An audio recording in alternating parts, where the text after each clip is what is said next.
مولاي صل وسلم دائما أبدا على حبيبك خير الخلق كلهم. مولاي صل وسلم دائما أبدا على حبيبك خير الخلق كلهم. محمد سيد الكونين والثقلين. الرحمن الرحيم. الحمد لله رب العالمين والصلاة والسلام على سيد المرسلين خاتم النبيين محمد وعلى آله وأصحابه أجمعين. أما بعد، فأعوذ بالله من الشيطان الرجيم. بسم الله الرحمن الرحيم. لقد كان لكم في رسول الله أسوة حسنة. صدق اللہ العظیم. محترم ناظرین، اللہ کے نبی صلی اللہ علیہ وسلم کی پوری زندگی ہمارے لیے اور پوری امت کے لیے اسوہ اور نمونہ ہے.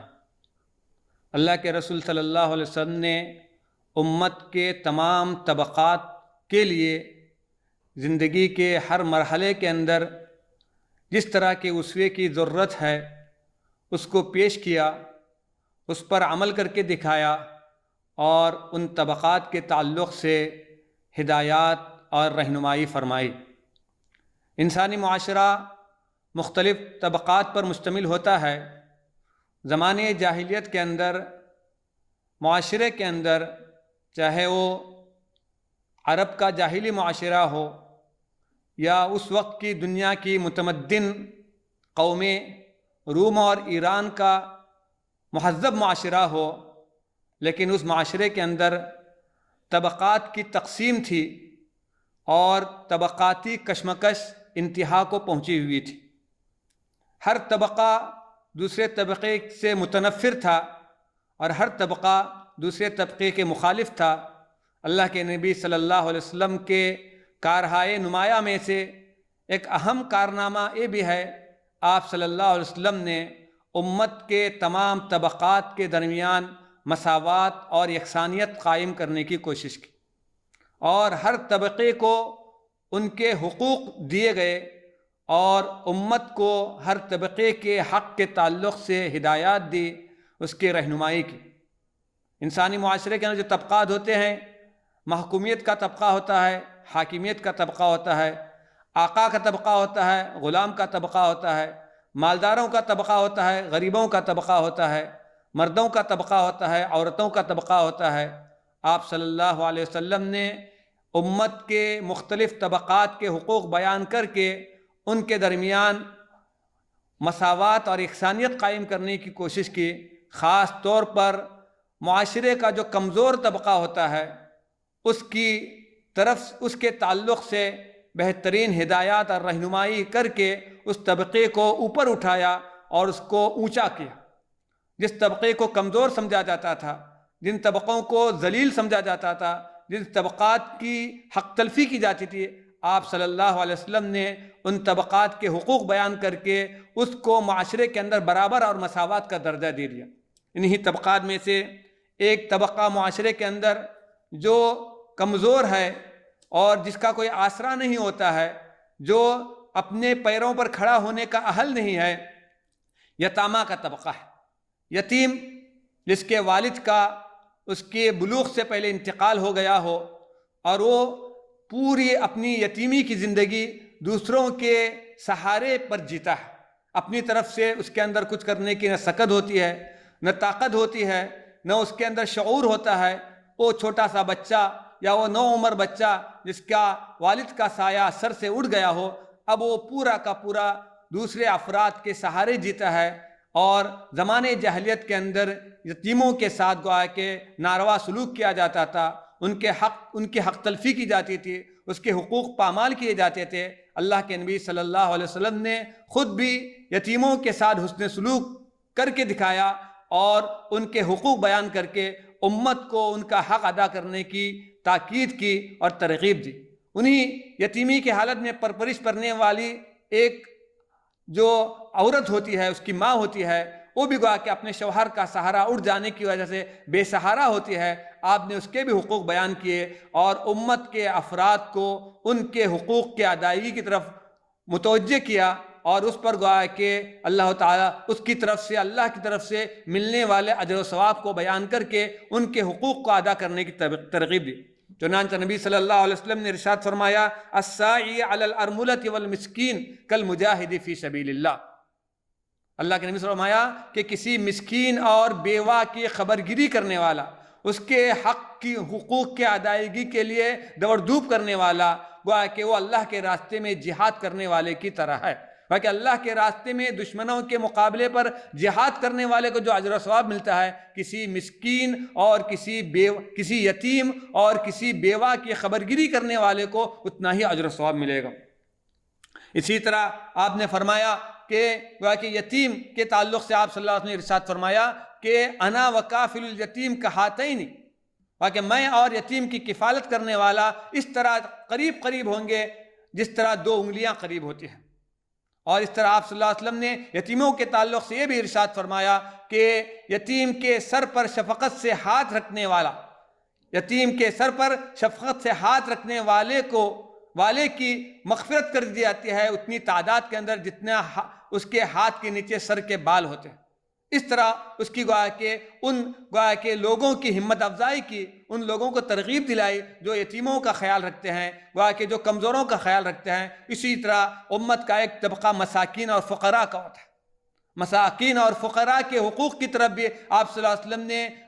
توجہ دلائی اور آپ صلی اللہ علیہ وسلم نے ان کے حقوق کی ترغیب دی، اور معاشرے کے اندر ان کے ساتھ خیر خواہی کرنے کی اور ان کے ساتھ گویا کہ حسن سلوک کرنے کی، ان کا خیال رکھنے کی، ان پر صدقہ و خیرات کرنے کی اور اپنے مال میں سے ان پر خرچ کرنے کی اللہ کے نبی صلی اللہ علیہ وسلم نے ترغیب دی۔ آپ صلی اللہ علیہ وسلم کا یہی معمول بھی تھا۔ چنانچہ حضرت ابو طالب جو آپ کے چچا تھے اور آپ سے بہت محبت کرتے تھے، حضرت ابو طالب نے آپ کے گویا کے تعریف کے اندر جو اشعار پڑھے، اس میں سے ایک شعر حضرت عمر کی روایت کے اندر موجود ہے کہ جس میں کہا گیا، شمال الیتامى عصمت الارامل، یا کہ آپ یتیموں کی خبر رکھنے والے اور بیواؤں کا خیال رکھنے والے ہوتے ہیں، ان کی حفاظت کرنے والے ہوتے ہیں۔ آپ نے گویا کہ ہر موقع پر گویا کہ یتیموں اور مسکینوں کا خیال رکھا اور ان کے تعلق سے گویا کہ آپ نے امت کو ترغیب اور ہدایت دی۔ چنانچہ آپ صلی اللہ علیہ وسلم فرمایا، امت کے اندر سب سے اچھا گھر وہ ہے جس کے اندر کسی یتیم کی پرورش ہو رہی ہے۔ اسی طرح گویا کہ ان کے ساتھ حسن سلوک کی ترغیب دی۔ ایک طبقہ ہوتا ہے وہ غلاموں کا طبقہ ہوتا ہے۔ زمانے جاہلیت کے اندر غلاموں کے ساتھ جو سلوک کیا جاتا تھا، غلاموں پر جو ظلم و زیادتی ہوتی تھی اور غلام کے ساتھ آقا کا جو گویا کہ سلوک ہوتا تھا وہ انتہائی ناروا سلوک ہوتا تھا، انتہائی گویا کہ بے رحمانہ سلوک ہوتا تھا۔ ان سے گویا کہ طرح طرح کی گویا کہ ان کو ستایا جاتا تھا، ان کو تکلیف دی جاتی تھی، حتیٰ کہ روم اور ایران کے مہذب معاشرے کے اندر غلاموں سے جو سلوک کیا جاتا تھا کہ گویا کہ معزز اور مہذب لوگوں کی دعوتوں کے اندر روشنی کا انتظام کرنے کے لیے غلاموں کو کھڑا کر دیا جاتا اور ان کو جلا کر گویا کہ اس سے روشنی حاصل کی جاتی تھی، اور وہاں کے عمراء اور رؤساء اس سے خوش ہوتے تھے، اس سے مزہ لیتے تھے۔ اس طرح گویا کہ ان کو دبایا جاتا تھا اور ان سے بدسلوکی کی جاتی ہے۔ اللہ کے نبی صلی اللہ علیہ وسلم نے ان کے بھی حقوق بیان کیے اور ان کے گویا کہ غلاموں کے ساتھ حسن سلوک کی ترغیب دی، تاکید کی۔ آپ صلی اللہ علیہ وسلم نے ایک حدیث میں ارشاد فرمایا، تمہارے غلام بھی تمہارے بھائی ہیں، تمہارے غلام بھی تمہارے بھائی ہے، لہذا جو تم کھاؤ وہ ان کو کھلاؤ، جو تم پہنو وہ تم کو پہناؤ، ان کی طاقت سے زیادہ ان پر کوئی بوجھ نہ ڈالو۔ آپ نے مختلف موقعوں پر گویا کہ غلاموں کو آزاد کرنے کی ترغیب دی اور غلاموں کے آزاد کرنے پر بہت بڑے فضائل بیان کیے۔ آپ صلی اللہ علیہ وسلم نے ایک حدیث میں فرمایا، جو شخص کسی مسلمان غلام کو آزاد کرے، اللہ تعالیٰ اس کے ہر عضو کے بدلے میں آزاد کرنے والے کے ہر عضو کو جہنم سے چھٹکارا دلا دیں گے۔ آپ صلی اللہ علیہ وسلم کا خود رویہ باندیوں کے ساتھ، غلاموں کے ساتھ اس طرح تھا، کوئی باندی آپ کے پاس آتی اور آپ کا کوئی مسئلہ حل کرنے کے لیے آپ کو لے جانا چاہتی، کہیں جہاں کہیں آپ اس کے ساتھ چلے جاتے تھے۔